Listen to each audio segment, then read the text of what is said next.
দুনিয়াতে কে আমার আপন, কে আমার পর। ও বান্দা, বোঝার জন্য তুমি বিরাট একটা বিপদের মধ্যে পড়ে যাও।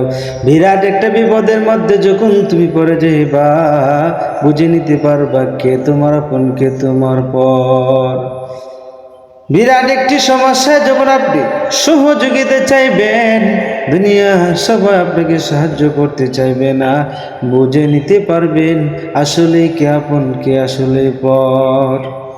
দুনিয়াতে বেশি সমস্যা যখন আপনি পড়বেন, দেখবেন যে আপনাকে সহযোগিতা করার জন্য আসবে সে প্রকৃত আপন, আর যে আপনাকে এড়িয়ে চলবে সে প্রকৃত পর।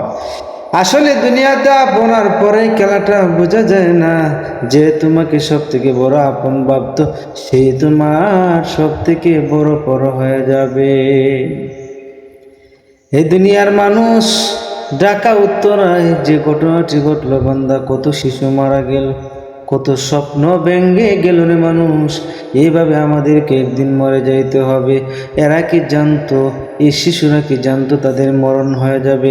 10 মিনিট পর স্কুল ছুটি হয়ে যাবে, কিন্তু এই 10 মিনিটের ভিতরে তাদের আজরাইল এসে যাবে, তাদের জীবনের শেষ নিঃশ্বাস ত্যাগ করতে হবে। এটা তারা নিজেও জানতো না। এ দুনিয়ার মানুষ, দুনিয়ার চিন্তায় তুমি বিভোর হয়ে আছো, অথচ হঠাৎ করে দুনিয়ার জমিন থেকে চলে যাইতে হবে। এ দুনিয়ার মানুষ, এই ঢাকা উত্তরে যে ঘটনাটি ঘটলো, এই ঘটনাটি আমাদের হৃদয়কে নাড়িয়ে দেয়, আমাদেরকে সিগন্যাল দেয়। এ দুনিয়ার মানুষ, যতই তুমি প্রস্তুতি করছো, এই প্রস্তুতি একদিন তোমার শেষ হয়ে যাবে। এই প্রস্তুতি শেষ হওয়ার আগে তোমার জীবনটা শেষ হয়ে যাবে। এই জন্য বান্দা, আমাদেরকে আগে সতর্ক হওয়া দরকার, যাতে আমরা আল্লাহকে ডাকি, আল্লাহকে মানতে পারি।